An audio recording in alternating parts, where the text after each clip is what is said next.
अस्सलामु अलैकुम वरहमतुल्लाहि वबरकातुहू।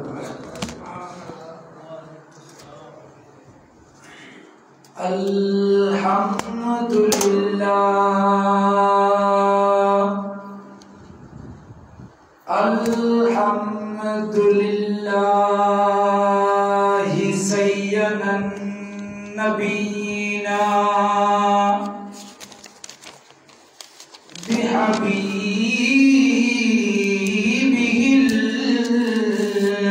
मुस्तफा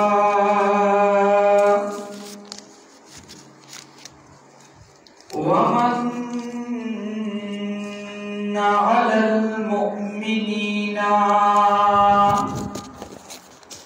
बिनबीहिल मुजतबा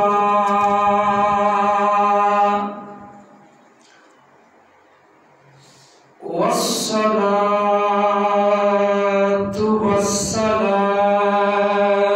अला खैरिल वरा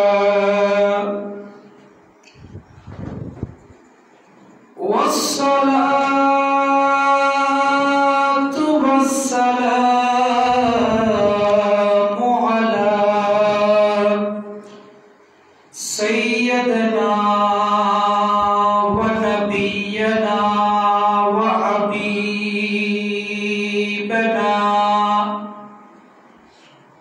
व तबीबना व तबीब कुलूबना व नूरना व नूर ईमानना व रसूलना मुहम्मदिनिल मुस्तफा व अला आलिहि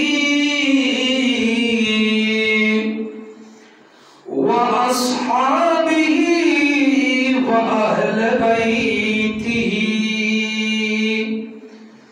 व उलमाए अहले सुन्नतिहि व अलैना मअहुम अजमईन। अम्मा बाद फक़द क़ाल अल्लाहु तआला अज़्ज़ा व जल्ल फ़ी शान हबीबिही व महबूबिही व मअशूक़िही व मतलूबिही आमिरन व मुख़बिरन।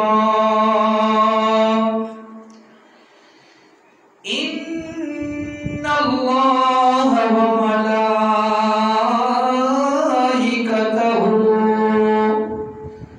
युसल्लूना अलन नबी या अय्युहल्लज़ीना आमनू सल्लु अलैहि व सल्लिमू तस्लीमा। सल्लल्लाहु अला व आलिहि व अस्हाबिहि व सल्लम। अल्लाह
চর্চা করিলে প্রাণের নবী তাকিতে পারিতেন আরশে উম্মতেরি মায়াই পড়ে শুয়ে আছেন মদিনায় আল্লাহুম্মা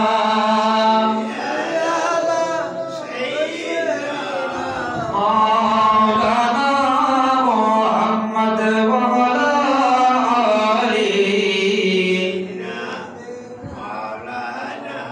সালাতু ইয়া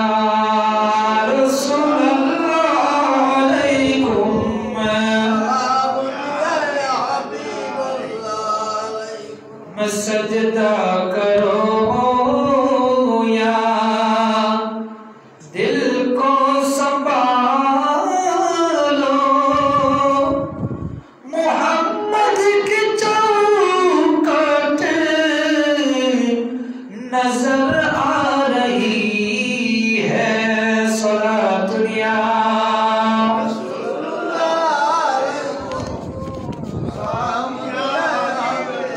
أعوذ بالله من الشيطان الرجيم بفضل بسم الله الرحمن الرحيم ومن يعظم شعائر الله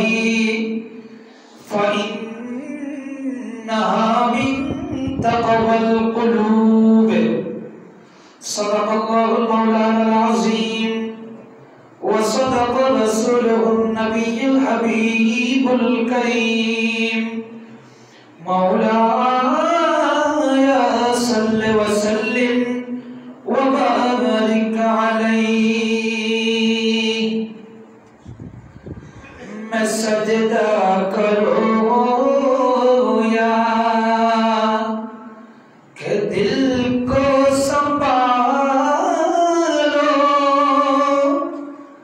मैं सजदा करो या दिल को संभालो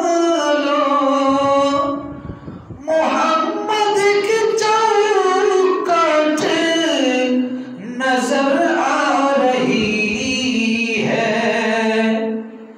ऐसी बेखुदी में क्यों को न जाओ ऐसी बेखुदी में क्यों को न जाओ तड़प कमली वाले की तड़पा रही है मैं सजदा करो या दिल को संभालो दो आलम का दाता मेरे सामने दाता का दाता मेरे सामने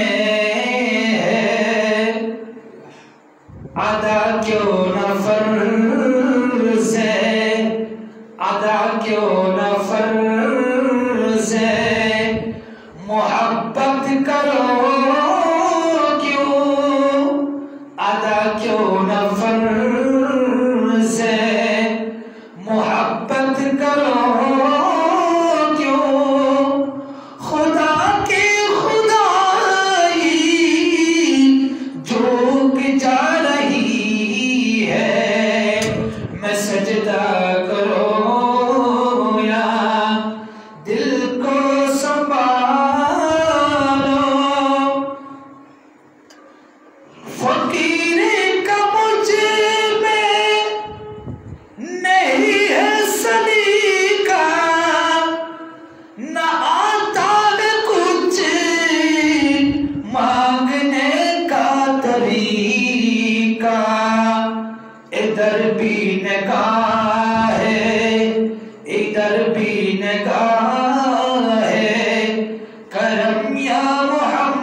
পূর্ব মালিয়ালা বাইতুল জান্নাত জামে মসজিদে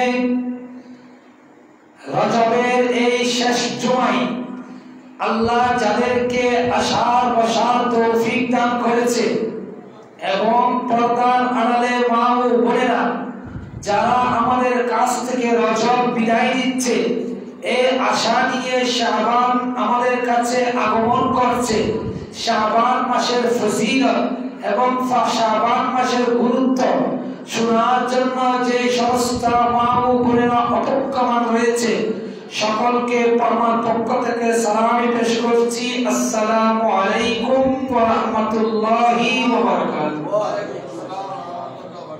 আমি সর্বপ্রথম ওই মহান সত্তার দরবারে শুকরিয়া জ্ঞাপন করছি যে আল্লাহ তাআলা আমাদেরকে হায়াত দিয়েছে, আমাদের মধ্যে হায়াত দিয়ে শাবান আমাদের কাছে আগমন করছে। শাবান সম্পর্কে কিছু শোনা এবং শাবান এমন একটা কেমন মাস এগুলো বোঝার জন্য আল্লাহ আমাদেরকে তৌফিক দান করেছে। সকলে বলুন আলহামদুলিল্লাহ।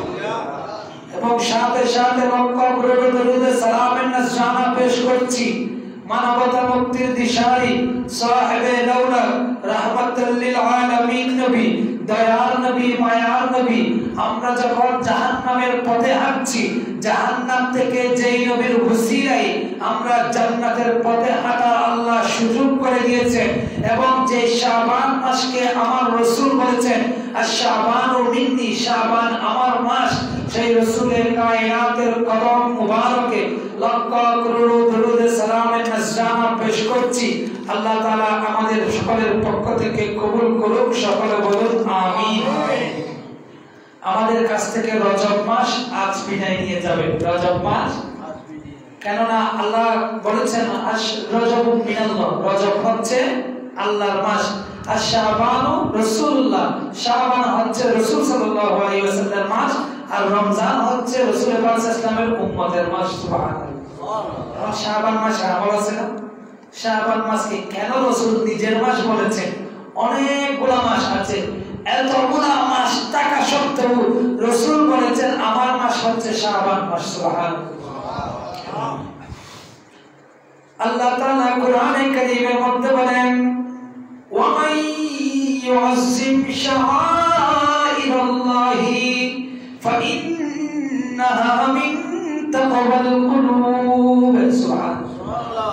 আল্লাহ বলছে আমি কিছু নিদর্শন তৈরি করেছি ইসলাম আসার পর ইসলামকে চিহ্নিত করার জন্য, ইসলামকে চিহ্নিত করার জন্য আমি আল্লাহ কিছু মাস নির্ধারিত করে দিয়েছি। একটা মাসকে মুহররম নাম দিয়েছি, আরেকটা মাসকে সফর দিয়েছি, রবিউল আউয়াল, রবিউল সানি, জামাদুল আউয়াল, জামাদুল সানি, রজব, শাবান। আমি আল্লাহ আমার রাসূলের পক্ষ হয়ে এক একটা মাসকে এক এক ভাবে গুরুত্ব দিয়েছি, এক এক মাসের মধ্যে এক এক ফজিলত রেখেছি।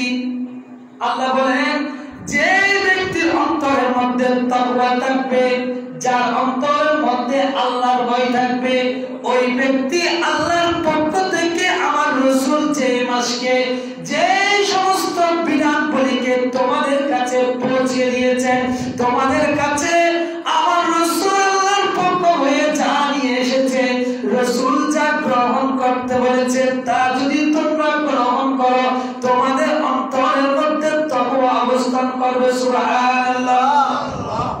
এখন দেখুন আমার রাসূল হাদিসে মুকদ্দাসের মধ্যে কি বলছে, রজবুন শাহরুল্লাহ ওয়া শাবানু শাহরি ওয়া রমজানু উম্মতি।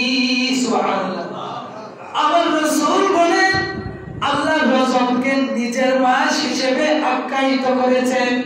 আল্লাহ যখন রজবকে নিজের মাস বলেছেন, আমি রাসূল বলছি শাবান হচ্ছে আমার মাস। শাবান কারণ রজবের পর শাবান আসে, কারণ আল্লাহর স্থান হচ্ছে সবার ঊর্ধ্বে, আল্লাহর পরে স্থান হচ্ছে আমার রাসূলের, আমার রাসূলের পরে স্থান হচ্ছে উম্মতে মুহাম্মাদের। সুবহানাল্লাহ।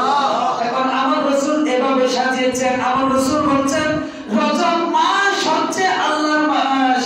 আল্লাহর রজবের সম্মান রক্ষার্থে কোন ব্যক্তি যদি রজবের মধ্যে গুনাহে লিপ্ত হয়, আল্লাহ ওই ব্যক্তির গুনালিকা থেকে লজ্জা বোধ করে। সুবহানাল্লাহ। আমার রাসূল বলেন শাবান হচ্ছে আমার মাস। ইয়া রাসূলুল্লাহ, আপনি শাবানকে আপনার মাস বলেছেন কেন? আমরা যদি শাবান নিয়ে একটু আলোচনা করি, শিন আর আইন বা আলিফ নুন কয়টা অক্ষর? পাঁচটা। শাবানের মধ্যে অক্ষর কয়টা? একটা হচ্ছে শিন। শিন মানে হচ্ছে শরফতওয়ালা অর্থাৎ মর্যাদাবান। আপনি যদি শাবানকে মর্যাদা দেন, আল্লাহ আপনাকে মর্যাদা দিবে। সুবহানাল্লাহ। আরেকটা হচ্ছে আইন। আইন মানে হচ্ছে উলুম। উলুম মানে হচ্ছে যেটা উচ্চ করা। আরেকজন যখন আপনিও শাবান পেয়েছেন, আরেকজন ব্যক্তিও শাবান মাস পেয়েছে, আপনি যখন শাবান মাস পাওয়ার পর অন্য ব্যক্তির তুলনায় নফল নামাজ বেশি আদায় করবেন, আমার রাসূলের আখারের উপর বেশি বেশি দরুদ মুস্তাফা পড়বেন, আল্লাহ আপনার সম্মান করতে আপনার সম্মানকে সবচাইতে উঁচু করে দিবে। সুবহানাল্লাহ। তাহলে কি বললাম? সিনাত হচ্ছে শরফত। শরফত মানে হচ্ছে আল্লাহ আপনার মর্যাদা বাড়াবে। কেমন ভাবে বাড়াবে? আইন মানে হচ্ছে উঁচু করে দেওয়া। বা মানে হচ্ছে বীর। আপনি যখন শাবানের মধ্যে বসে বসে আল্লাহর ইবাদত করবেন, আপনি যখন রাসূল বলেছেন শাবানুল শাহরি, শাবান আমার মাস, এই উদ্দেশ্য নিয়ে যখন আপনি যখন আল্লাহর দরবারে ইবাদত করবেন, আল্লাহ আপনার জীবনের গুনাহ ক্ষমা করে দিবে। সুবহানাল্লাহ। জীবনের গুনাহ ক্ষমা করার পর কি করবে? আল্লাহ বলবে আমি ওই ব্যক্তির মধ্যে বীর তাকওয়া দান করব। সুবহানাল্লাহ। আরেকটা হচ্ছে আলিফ। আলিফ মানে হচ্ছে উলফত, মানে মহব্বত। উলফত মানে মহব্বত। আল্লাহ বলেন যে ব্যক্তি শাবানকে সম্মান করবে, আমি আল্লাহর সাথে ওই বান্দার সাথে মহব্বত তৈরি হবে। সুবহানাল্লাহ। দেখুন রাসূল কি সহজে বুঝিয়ে দিয়েছেন, যে ব্যক্তি শাবানকে সম্মান করবে, আল্লাহ তাকে সম্মান দিয়ে সবচাইতে বেশি মর্যাদাবান করবেন এবং আল্লাহর সাথে ওই ব্যক্তির সাথে মহব্বত কানেক্টেড করবেন। সুবহানাল্লাহ। নূর মানে হচ্ছে নূর। সুবহানাল্লাহ। আল্লাহ বলছেন এই শাবানের ব্যাখ্যা করতে গিয়ে মুফাসসিরিন ইকরাম বলছেন, যে ব্যক্তি শাবান মাসকে আমার রাসূলের মাস জেনে সম্মান দিবে, আল্লাহ ওই ব্যক্তিকে শাবানের উসিলায় আমার রাসূলের সদকায় ওই ব্যক্তি যখন কাল কিয়ামতের ময়দান পার হয়ে ফুলসিরাত থাকবে, আল্লাহ ওই ব্যক্তির চোখের মধ্যে, ওই ব্যক্তির কপালের মধ্যে নূর সৃষ্টি করে দিবেন, যে নূরের আলোতে ওই ব্যক্তি ফুলসিরাত পার হবে। সুবহানাল্লাহ। দরুদ সালাত নিয়া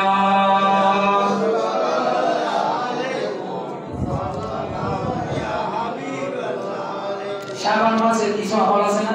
শাবান মাসে তো শাওয়াল আছে। শাওয়াল হচ্ছে শাবান মাসের 14 তারিখ দিবাগত রাত।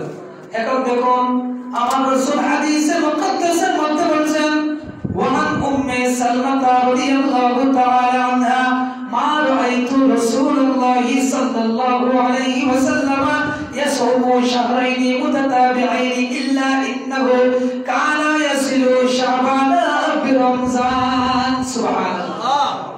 কি বলছে দেখুন, আমার রাসূলের পাকের বিবি হযরতে উম্মে সালমা রওয়ায়াত করছে, শাবান মাস যখন আগমন করত, শাবান মাস যখন আমাদের কাছে আসতো, আমার রাসূল সবচাইতে বেশি একটা মাসের মধ্যে রোজা রাখতেন। এমনি সকল মাসের মধ্যে রাসূল নফল রোজা রাখতেন। আমার রাসূলের পাকের বিবি হযরতে উম্মে সালমা রওয়ায়াত করছেন, শাবান যখন আগমন করত, আমার রাসূল শাবানকে নিজের মাস বলার কারণে এমন ভাবে রোজা রাখত একদম রমজান পর্যন্ত ধারাবাহিক রোজা। সুবহানাল্লাহ। তাইলে শাবান মাসে রোজা রাখার গুরুত্বটা রাসূলের পাক সাল্লাল্লাহু আলাইহি ওয়াসাল্লাম থেকে। সুবহানাল্লাহ। কি বলছে রাসূল? কি বলছে? আমার কাছে যখন শাবান মাস আগমন করে, আমি শাবান মাসকে এজন্য সম্মান করি। আমাদের তকদির আছে না? তকদির আমরা একদিন মারা যাব, আপনি কখন মারা যাবেন আপনার তকদীরের মধ্যে লিপিবদ্ধ হয়ে গিয়েছে। আমি 1 বছর পর্যন্ত কোথায় যাব তা আমার তকদীরের মধ্যে লিপিবদ্ধ হয়ে গিয়েছে। আমি 1 বছর পর্যন্ত কি কি খাবার গ্রহণ করব সবগুলো আল্লাহ এই শাবান মাসের মধ্যে তকদীর লিখে। সুবহানাল্লাহ। আপনি সারা বছর যে আমলগুলো করবেন, যে আমলগুলো সারা বছর করা হয়, ওগুলো তো আল্লাহর দরবারে যায়। আল্লাহ ওই সমস্ত আমলের হিসাব মিলাই এই শাবান মাসের মধ্যে। সুবহানাল্লাহ। আপনি যা আমল করছেন, যা নামাজ পড়ছেন, আল্লাহ রাসূল বলেন আমি শাবানের মধ্যে এজন্য ধারাবাহিক রোজা রাখি, আমার কাছে আল্লাহর কাছে আমার আমল নামাও যাবে। রাসূল দেখেন, রাসূল হয়ে আল্লাহ সমস্ত নবী রাসূলদেরকে গুনাহমুক্ত করেছেন। সুবহানাল্লাহ। কারণ নবী রাসূলদের কোনো গুনাহ নাই, বলেন না। যারা বলবে নবীদের গুনাহ আছে তাদের ঈমানও নেই। আউযুবিল্লাহ। নবীদের কোনো গুনাহ নাই, কিন্তু দেখুন নবীদের গুনাহ না থাকা সত্ত্বেও আমার রাসূল বলেন আল্লাহর কাছে যখন ফেরেশতারা আমি রাসূলের আমলনামাটা নিয়ে যাবে, আমি চাচ্ছি আমার আল্লাহর কাছে যখন আমার আমলনামা যাবে আমি ওই অবস্থায় রোজাদার থাকি। সুবহানাল্লাহ। কেন রোজা রাখতে রাসূল? রাসূল বলেন আমি চাচ্ছি আল্লাহ যখন আমার আমলনামার পৃষ্ঠাগুলো খুলবে, আমার আমলনামার ডায়েরি খুলবে, আমি যদি আল্লাহর কাছে ওই অবস্থায় থাকি, আল্লাহ আমার আমলনামাটা খুলেছে, আমি ওই অবস্থায় রোজাদার, তাহলে আমি রাসূল সবচাইতে মূল্যবান। সুবহানাল্লাহ। রাসূল সাল্লাল্লাহু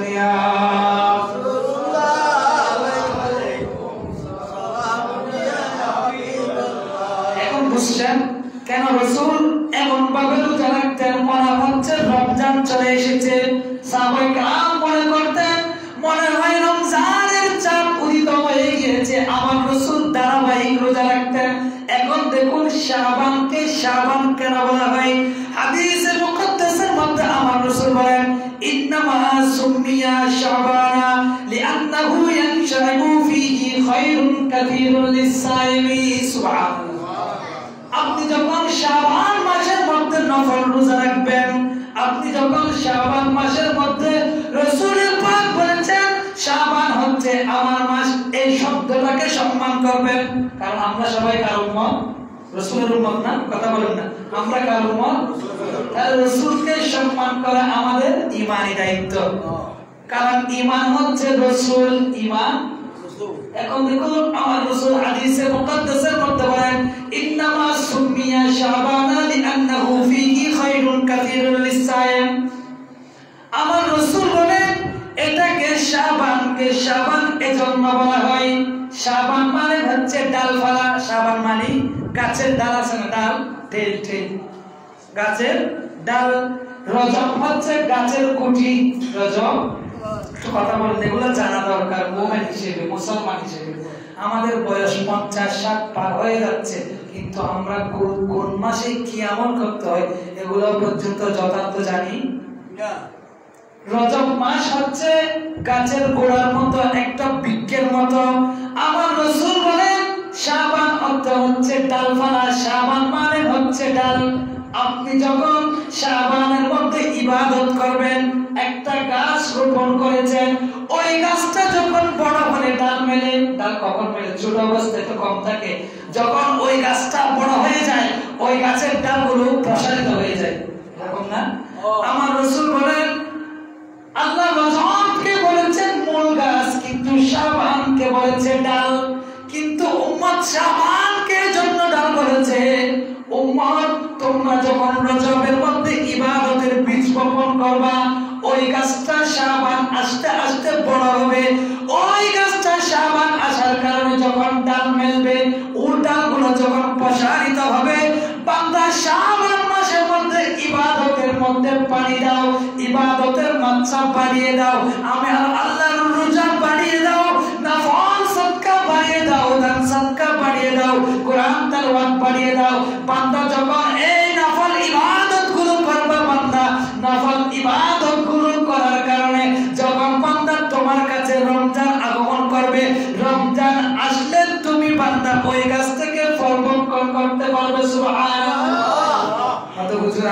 গাছটাও দেখি নাই, ফল কিভাবে ভক্ষণ করবো? প্রশ্ন আসে না? এটা তো গাছ বললেন, গাছটা গাছ মানে হচ্ছে দেখুন ওটা হচ্ছে রহমতের গাছ। আপনি যখন রজব এসেছিল, আপনি ইবাদতের মধ্যে মনস্থ হয়েছিলেন, ইবাদতের প্রতি ঝুঁকে গিয়েছিলেন। শাবান মাস যখন আসছে, আপনি নফল রোজা রেখেছিলেন, নফল নামাজ বেশি বেশি পড়েছিলেন। যখন এই সমস্ত কাজগুলো করবেন, রমজান আসার কারণে আল্লাহ রমজানের মধ্যে রহমত দিবে, মাগফিরাত দিবে, নাজাত দিয়ে আপনার দোনো জাহান আলোকিত করে দিবে। সুবহানাল্লাহ। এখন দেখুন, এইটা হচ্ছে রাসূলের মাস। এটা আমি কথাগুলো বারবার করে বলছি মনে থাকার জন্য। আমার রাসূল হাদিসে মুকদ্দাসের মধ্যে বলেন, ইন্নাহু সুমিয়া শাবানা লিআন্নাল আরযাকু ইয়ানশাইবু ফি। সুবহানাল্লাহ। আমার রাসূল বলেন, যার রিজিকের মধ্যে অভাব রয়েছে, যে ব্যক্তির রিজিক কম রয়েছে, ওই ব্যক্তি যদি তার রিজিককে বাড়াতে চায়, আচ্ছা বলুন তো, ধন সম্পদ বাড়াতে চাই না এরকম পাগলও আছে দেশে? সবাই চাই ধন সম্পদ হোক, সবাই এরকম চাই না? আমার রাসূল হাদিসে মুকদ্দাসের মধ্যে বলেন, কেউ যদি তার তকদীরকে পরিবর্তন করতে চায়, আল্লাহ তার তকদীরের মধ্যে অভাব লিখে রেখেছে, ওই ব্যক্তি যদি চায় তার তকদীরটা পরিবর্তন হয়ে যাক, আল্লাহ কোন ব্যক্তিকে অ্যাক্সিডেন্ট লিখে দিয়েছে, ওই ব্যক্তি যদি চায় তার অ্যাক্সিডেন্টটা কেটে যাক, আল্লাহ কারো হায়াতকে সংক্ষিপ্ত করে দিয়েছে, ওই ব্যক্তি যদি চায় তার হায়াতটা বেড়ে যাক, তাহলে বান্দা একটা কাজ করো, আমার রাসূলের কায়নাতের সদকায় আমি তোমাদেরকে এমন একটা মাস দিচ্ছি, ওই মাসের মধ্যে যদি বেশি বেশি রোজা রাখো, ওই মাসের মধ্যে যদি বেশি বেশি নফল নামাজ পড়ো, ওই মাসের মধ্যে যদি দান সদকা করো, ওই সমস্ত আমলের কারণে আল্লাহ বান্দা তোমার হায়াত বাড়িয়ে দিবে, আল্লাহ তোমার রিজিক বাড়িয়ে দিবে। নয় আল্লাহ তোমার দোনো জাহান বড় বাড়া করে দিবে। সুবহানাল্লাহ। এখন দেখুন, রাসূলের কায়নাত আরেকটা হাদিসে মুকদ্দাসের মধ্যে বলেন, ইন্না শাহরা শাবানা শাহরুস সালাতি আলাইয়া আলা রাসূলিল্লাহ। সুবহানাল্লাহ। রাসূল কি বলছেন দেখুন, এটা হচ্ছে শাবান হচ্ছে আমি রাসূলের মাস। আচ্ছা বলুন, আমি যদি আপনাদের ঘরে কারো ঘরে যদি একজন মেহমান আসে, ওই মেহমানের মেহমান নওয়াজি করার যে ঘরের মধ্যে মেহমান নিয়েছে, ওই ঘরের বাসিন্দাদের দায়িত্ব, এরকম না? রাসূল বলছেন, শাবান আমার মাস, শাবান তোমাদের কাছে এসেছে, শাবান যখন তোমাদের কাছে এসেছে, বান্দা তোমরা নফল রোজা অবস্থায় আমি রাসূলের উপর বেশি বেশি দরুদ পড়ো। সুবহানাল্লাহ। কথা রাসূলের কায়নাত বলছে। একটা হাদিসে মুকদ্দাসের মধ্যে একজন রাবী রওয়ায়াত করছেন, আপনি যখন দিনে কিংবা পুরো মাসে 3000 বার, পুরো মাসে 3000 বার অথবা দৈনিক 70 বার, আমরা যখন কারণ দৈনিক 70-700 বার পড়ার মতো ক্যাপাবিলিটি আমাদের কাছে, কারণ আমরা সবাই ব্যস্ত, তাই মুহাদ্দিসিনে কেরামরা বেগে দিচ্ছে, যখন কোনো একটা মাজমার মধ্যে বসে, এরকম অবস্থায় বসে কোন বান্দা শাবানের কোন দিনকে কেন্দ্র করে যদি দিনে 700 বার আমি রাসূলের উপর দরুদ শরীফ পড়ে, কয়শো বার? কারণ আমরা যখন এখানে পড়বো, আমরা এখানে সালাতুল ইয়া রাসূলুল্লাহ আলাইকুম, আমরা যদি এখানে 100 জন হই, 100 জন একবার পড়লে তো এখানে 1000 বার বেশি হয়ে যায়। সুবহানাল্লাহ। রাসূল পাক সাল্লাল্লাহু আলাইহি ওয়াসাল্লাম আমাদের জন্য কত সহজ করে দিয়েছেন।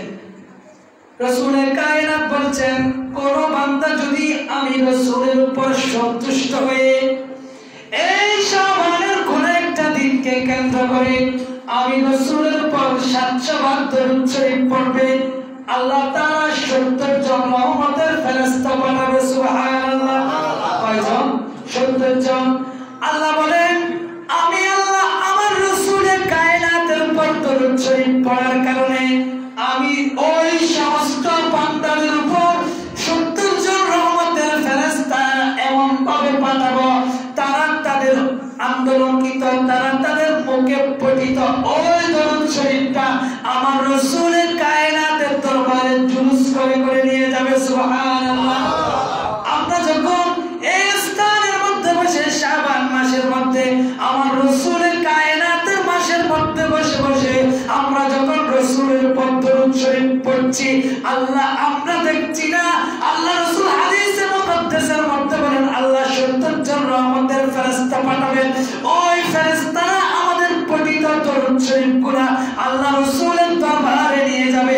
আল্লাহ রাসূলের কায়নাতের দরবারে যখন এই দরুদ শরীফগুলো নিয়ে যাওয়া হবে, এই দরুদগুলোকে ফেরেশতারা নিয়ে বলবে ইয়া রাসূলুল্লাহ, ইয়া হাবিবাল্লাহ, এগুলো হচ্ছে আপনার ওই সমস্ত উম্মতদের দরুদ যারা আপনি নবীকে না দেখো আপনি নবীর প্রেমে ফানা হয়ে গিয়েছে। সুবহানাল্লাহ। আরেকটা হাদিসে মুকদ্দাসের মধ্যে আমার রাসূল বলেন, আমার রাসূলের কাছে সাহাবায়ে কেরাম জিজ্ঞেস করছে ইয়া রাসূলুল্লাহ, সবচাইতে উত্তম ব্যক্তি কারা? নবীদের পরে সবচাইতে উত্তম মানুষ কারা? কিছু কিছু সাহাবায়ে কেরাম উত্তর দিচ্ছে সবচাইতে উত্তম হচ্ছে ওই সমস্ত ব্যক্তিরা যারা সব সময় নামাজ পড়ে। আমার রাসূল বললেন হয় নাই। আরেকজন সাহাবী উত্তর দিলেন যারা বেশি বেশি রোজা রাখে। আমার রাসূল বললেন এটাও ঠিক না। আরেকজন সাহাবী বললেন যারা বেশি বেশি জিহাদ করে। আমার রাসূল বললেন এটাও না।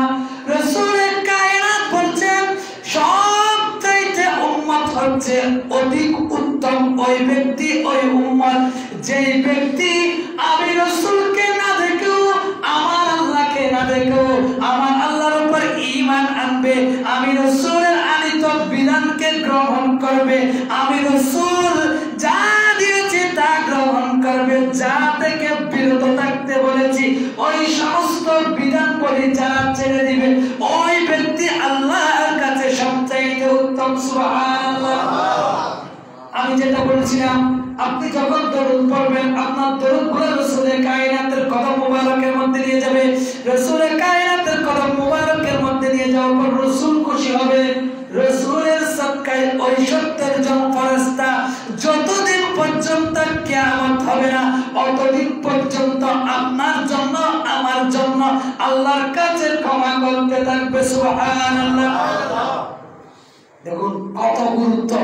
আপনি আমি একবার দরুদ শরীফ পড়েছি শাবান মাসে, আল্লাহ রাসূলের কাছে যখন ওই ফেরেশতারা নিয়ে গেল রাসূলের পাকের সাদকায়, কিয়ামত যতদিন হবে না ততদিন পর্যন্ত ফেরেশতারা দোয়া করবে আল্লাহ তুমি ওই বান্দাকে ক্ষমা করে দাও। আল্লাহ ওই বান্দা তোমার ফেরেশতা, ওই বান্দা তোমার নবীর উপর দরুদ শরীফ পড়েছে, আল্লাহ তুমিও তো তোমার নবীর উপর দরুদ শরীফ পড়ো, আল্লাহ তোমার দরুদের সাদকায় ওই বান্দাদের দরুদকে কবুল করে ওই বান্দাদেরকে ক্ষমা করে দাও। সুবহানাল্লাহ। আচ্ছা বলুন, ফেরেশতা যদি কারো জন্য দোয়া করে আল্লাহ দোয়া কখনো ফিরিয়ে দিবে? কথা বলুন না। ফেরেশতা দোয়া করলে আল্লাহ ফিরিয়ে দিবে না। আমি আরেকটা কথা বলে শেষ করে দিচ্ছি। আরেকটা হাদিসে মুকদ্দাস আমার রাসূল বলেন শাবান মাস যখন আসবে তোমরা কোরআন তেলাওয়াত করো। সুবহানাল্লাহ। কি করো? এখন দেখুন একটা কবর খনন করতে গিয়েছে কিছু মানুষ, খুব মশহুর। যখন কবর খনন করছে দেখা যাচ্ছে খনন করতে গিয়ে পার্শ্ববর্তী একটি কবরের কিনারা ভেঙে গিয়েছে। এরকম হয় না? কবর খুঁড়তে গিয়ে তার পাশে আরেকটি কবর আছে, ওই কবরের কিনারা ভেঙে গিয়েছে। ওই কবরের কিনারা যখন ভেঙে গিয়েছে ওই মানুষটাকে অনেক দিন পূর্বে কবর দেওয়া হয়েছিল। মানুষটা দেখলো যারা কবর খনন করতে গিয়েছে তারা দেখছে ওই মানুষের চেহারা থেকে নূর আসছে। সুবহানাল্লাহ। যখন তারা আশ্চর্য হয়ে গেল, তারা মনে করলো এই ব্যক্তি মনে হয় অনেক বড় মাপের একজন আলেম, অনেক বড় একজন আল্লাহর ওলি, তাই আল্লাহ এই ব্যক্তির কবরের মধ্যে লাশ পচায় নাই। লোকেরা ওই ব্যক্তিকে সন্ধান করতে লাগলো। সন্ধান করতে করতে ওই ব্যক্তির ঘর পর্যন্ত গেল। ওই ব্যক্তির ঘরে যাওয়ার পর ওনার একজন স্ত্রী ছিল, খুবই বৃদ্ধ হয়ে গিয়েছিল। ওনার স্ত্রীকে জিজ্ঞেস করলেন, হে মহিলা, তোমার স্বামী এরকম কি কাজ করতো যে কাজ করার কারণে আল্লাহ তার কাফন পর্যন্ত অক্ষত রেখেছে? সুবহানাল্লাহ। যে কাজের কারণে ওনার কাপড়ের মধ্যে ময়লা পর্যন্ত আল্লাহ রাখতে দেয় নাই। ওই মহিলা উত্তর দিচ্ছে, হে আমার গ্রামবাসী শুনো, আমার স্বামী ছিল একজন সাধারণ মানুষ, আমার স্বামী কোরআনে কারীম তেলাওয়াত করতে জানতো না। দেখো কি বলছে, কোরআন পর্যন্ত পড়তে জানতো, কিন্তু আশ্চর্যের বিষয় যে ব্যক্তি কোরআন পড়তে জানে না, আল্লাহ তার কবরের মধ্যে তার লাশকে অক্ষত রেখেছে। সুবহানাল্লাহ। এখন ওই মহিলা বলছে, শুনো শুনো, আমি আমার স্বামীর একটা আমল তোমাদেরকে বলতে পারি। আমার মনে হয় আমার স্বামী এই আমলটা করার কারণে আল্লাহ আমার স্বামীর লাশকে অক্ষত রেখেছে। সুবহানাল্লাহ। বলে আমার স্বামী কোরআন পাঠ করতে জানতো, কোরআনে কি বলছে আমার স্বামী বুঝতো, কিন্তু না বুঝলেও আমার স্বামী যখন শাবান মাস আগমন করত, কোরআন পড়তে না জানলেও কোরআনের আয়াতগুলোর উপর, কোরআনের লাইনগুলোর উপর আঙ্গুল হাঁটাতো। সুবহানাল্লাহ। আঙ্গুল হাঁটিয়ে হাঁটিয়ে আমার স্বামীকে আমি বলতে শুনতাম কান্না করে করে, আল্লাহ আমি কিন্তু কোরআন পড়তে জানি না, আল্লাহ তুমি আমাকে কোরআন পড়ার যোগ্যতা দাও নাই, এই কথা ঠিক। আল্লাহ আমি যখন তোমার কোরআনের উপর আঙ্গুল বসাচ্ছি, আল্লাহ আমি বলছি তোমার এই কোরআনও ঠিক, তুমি এই লাইনের মধ্যে যা বলেছ তাও ঠিক, তুমি আল্লাহও ঠিক, তোমার রাসূলও ঠিক। সুবহানাল্লাহ। ওই মহিলা বলছে আমার স্বামী যখন শাবান আগমন করত, কোরআন পড়তে না জানলেও কোরআনের উপর আঙ্গুল হাঁটিয়ে হাঁটিয়ে চোখের পানি ফেলে ফেলে আল্লাহর কাছে এই কথা বলতো। সুবহানাল্লাহ। এই আমলটা করার কারণে, কোরআনে কারীম তেলাওয়াত করার কারণে আল্লাহ ওই ব্যক্তিকে মারা যাওয়ার পরেও আল্লাহ শাবানকে সম্মান করার কারণে আল্লাহ ওই ব্যক্তির লাশকে কবরের মধ্যে অক্ষত রেখেছে। সুবহানাল্লাহ। তাই যাদের সম্ভব, বিশেষ করে রোজা রাখে মহিলা মা বোনদেরকে বলবেন এই মাসের মধ্যে যত পারে তত নফল রোজা রাখতে, কারণ আপনার আমল আমার আমল কোন দিন আল্লাহর দরবারে যায়, বিশেষত যেদিন সবে বরাত হবে ওই দিন আপনার আমল আমার আমল, আমি সারা বছর কি কি করেছি এগুলো আল্লাহর কাছে যাই, আমি আগামী এক বছর কোথায় যাব, কি করব, কি খাচ্ছি, কি করছি, সব কিছু আল্লাহ লিপিবদ্ধ করবে এই মাসের মধ্যে। সুবহানাল্লাহ। তাই আল্লাহ চাই, আল্লাহ আমাদেরকে তৌফিক দান করুন, আমরা যাতে এই মাসের মধ্যে অন্তত নামাজ পড়া না চাই, কারণ আপনার আমল আমার আমল যখন আল্লাহর কাছে যাচ্ছে, তখন যদি আমলদার ফেরেশতা বলবে আল্লাহ আমি তোমার এই বান্দার আমল এনেছি, আল্লাহ দেখো তোমার এই বান্দা এখন নামাজ পড়ছে না, আল্লাহ তুমি এই বান্দার হায়াত কমিয়ে দাও, নাউজুবিল্লাহ। এই রিপোর্টগুলো কি দিবে? ফেরেশতা দিবে, কারণ আমাদের রিপোর্টগুলো লিখিত হয়, শাবানে গৃহীত হয়, শাবান যখন শবে-বরাত আসে তখন মঞ্জুর হয়। সুবহানাল্লাহ। আপনি যখন নামাজ ছেড়ে দিবেন, আপনি যখন আল্লাহর নাফরমানি করবেন, রাসূলের কায়নাতের পথ ছেড়ে দিবেন, আল্লাহর ফেরেশতারা আপনাকে লানত দিবে। আল্লাহ আমাদেরকে বাঁচিয়ে রাখুক লানত থেকে, এবং এই শাবানের মধ্যে নামাজ, রোজা, তাসবিহ, তাহলিল সুন্দর করে আদায় করে আগামী রমজান পর্যন্ত আমাদের হায়াতের মধ্যে বরকত দান করুক। সকলে বলুন আমিন। ওয়া আখির দাওয়ানা আলহামদুলিল্লাহি রাব্বিল আলামিন। আসসালামু আলাইকুম ওয়া রাহমাতুল্লাহি ওয়া বারাকাতুহু। যারা সুন্নাত আদায় করেন, সুন্নাত আদায় করেন।